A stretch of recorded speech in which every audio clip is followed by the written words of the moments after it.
The upscale restaurant gleamed with crystal chandeliers and white tablecloths, the kind of place where entrees cost more than most people's weekly groceries. Daniel Kim moved between tables with practiced efficiency, balancing plates, refilling wine glasses, smiling politely, even when customers barely acknowledged his existence. At 32, with a 9-year-old son at home, waiting tables paid the bills. Barely. His ex-wife had disappeared 3 years ago, leaving him with full custody and a mountain of debt.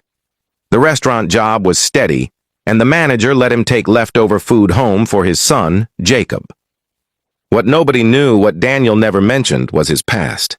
Before Jacob, before marriage and fatherhood, before he'd hung up his gloves and walked away from the cage, Daniel Kim had been the Silent Storm, an undefeated MMA fighter who'd retired at his peak, walking away from sponsorships and championship belts because he'd promised his dying mother he'd leave the violence behind and build a normal life. Now he carried trays instead of titles, and he was fine with that. Until tonight. More champagne! A loud voice boomed from table 12. Richard Castellano, real estate millionaire, held up his empty glass without looking at Daniel. His entourage laughed at something on his phone, ignoring the half-eaten $100 steaks in front of them. "Right away, sir." Daniel refilled the glass smoothly. "And tell the chef this steak is overcooked. I ordered medium rare." Castellano shoved his plate toward Daniel, nearly knocking over a water glass. Daniel glanced at the perfectly cooked steak, clearly medium rare, exactly as ordered. "I'll speak with the chef, sir." "Don't speak with anyone, just fix it." Castellano's eyes never left his phone. In the kitchen, Chef Marie looked at the returned steak and rolled her eyes.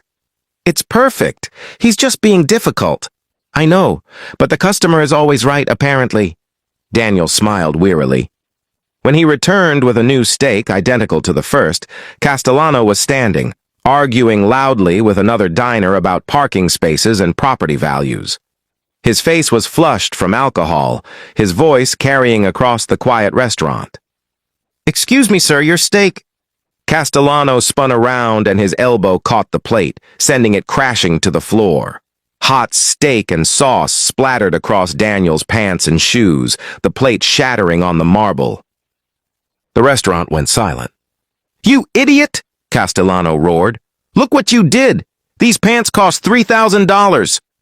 "I apologize, sir. Let me—" "Let you what? Ruin my entire evening." Castellano's face was purple now, alcohol and ego combining into rage. "You incompetent—" He shoved Daniel, hard. It wasn't a push. It was an aggressive, two-handed shove meant to humiliate, to assert dominance. Daniel stumbled backward, barely keeping his balance. Something flickered in Daniel's eyes. Something cold and dangerous that hadn't been there a moment before. His body shifted slightly, weight redistributing, hands positioning themselves in ways that looked casual but were anything but. Then the old training kicked in, the muscle memory screaming at him to respond, to counter, to end this threat in 3 seconds flat like he'd been trained to do for 15 years. But there was Jacob at home. Jacob who needed a father, not a fighter. Jacob who couldn't afford for Daniel to lose this job, get arrested, throw away everything they'd built. Daniel took a breath, forced his hands to relax. Let the warrior go back to sleep. "My apologies, sir. Let me get you a towel." "A towel?" Castellano's voice dripped with contempt. "You think a towel fixes this?" He grabbed Daniel's shirt front. "You're going to pay for my pants, and the meal, and my time." "Sir, please let go." Castellano kicked him, a straight kick to Daniel's shin meant to hurt, to punish. It was a terrible kick, telegraphed, slow, no power behind it. Any first-year MMA student could have blocked it, countered it, turned it into a takedown that ended with Castellano on his back, arm locked, tapping out in seconds. Daniel just took it. But his face told a different story. The other diners saw it, the staff saw it, and Castellano's friends, suddenly paying attention, saw it too. This wasn't a man who couldn't defend himself. This was a man choosing not to. "Richard, that's enough." One of Castellano's companions stood up, a woman in her 50s with sharp eyes.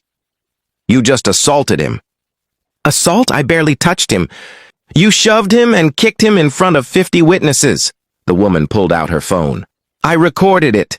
This waiter has grounds to press charges. Castellano's face shifted from rage to calculation. He's fine. Aren't you fine? He looked at Daniel with threatening eyes. Tell them you're fine. Daniel met his gaze calmly. I'm fine. See, he's fine. No harm done. Castellano started to sit back down. Actually, said a voice from the entrance, I don't think he is fine. A man approached, 60s, fit, with the bearing of someone important. Daniel recognized him, Robert Chen, owner of Chen Industries, one of the restaurant's regular VIP customers. Mr. Castellano, Chen said coldly, I've been dining here for 15 years. I've watched Daniel serve with grace and professionalism countless times. Tonight I watched you assault him, twice. This doesn't concern you. It does, because I know exactly who Daniel Kim is. Chen looked at Daniel with something like respect. Don't you, son? Daniel said nothing. Silent storm. Chen continued. 12 professional fights, 12 wins, 8 by knockout, 4 by submission. You walked away undefeated 7 years ago at 25, when most fighters are just getting started. You were being called the next champion. The restaurant erupted in whispers. Castellano's face went white. He's a waiter. He's a father, Chen corrected. Raising his son alone, working an honest job, staying out of trouble. But make no mistake, Mr. Castellano. The man you just kicked could have ended this confrontation in seconds. He has more restraint in his pinky finger than you've shown in your entire life. Castellano looked at Daniel with new eyes, seeing now the fighter's posture, the controlled breathing, the quiet danger in someone who'd spent years learning to hurt people efficiently. I didn't know. That's the point, Daniel said quietly.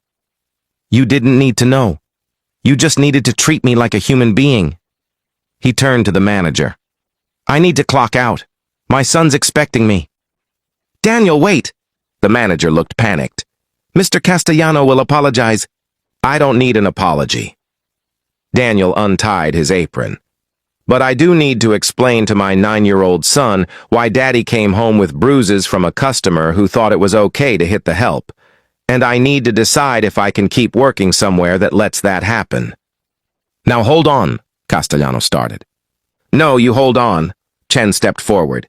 Daniel, how much do you make here annually? Daniel hesitated. About $32,000 with tips. I'm offering you $50,000 to start, plus benefits, as facilities manager at Chen Industries. Normal hours, weekends off. You'll supervise building operations, security, maintenance. It's honest work, it pays better, and nobody will kick you. Mr. Chen, I can't just... Yes, you can.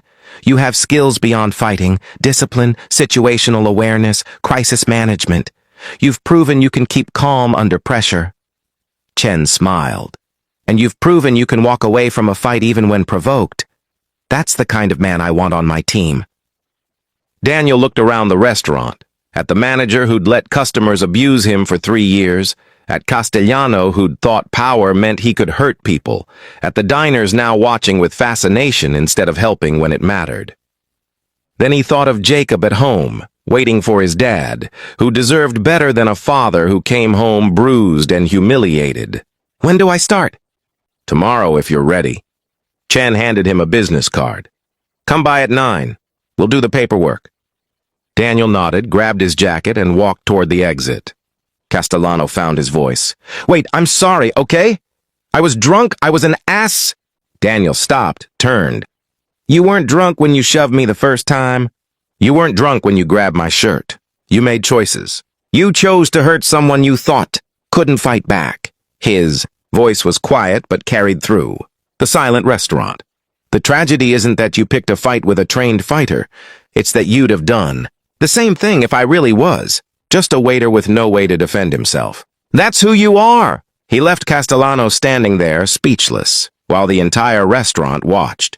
5 years later, Daniel stood in his office at Chen Industries, assistant director of operations now, with a team of 20 reporting to him.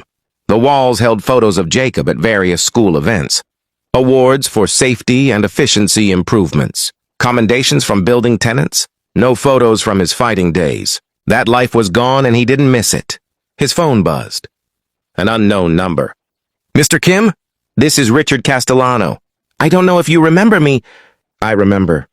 "Right. I wanted to tell you something." That night, the restaurant, it changed me. I was forced into anger management therapy as part of settling the civil complaint. And in therapy, I had to confront what I'd become. A bully. Someone who thought money meant I could treat people however I wanted. Castellano's voice was different. Now, smaller, humbler. "I sold my company last year, started a foundation providing job training for service workers trying to transition to better careers. It's called Second Chances, and I wanted to ask if you'd consider joining our board." Daniel was silent for a long moment. "Why me?" "Because you showed me something that night.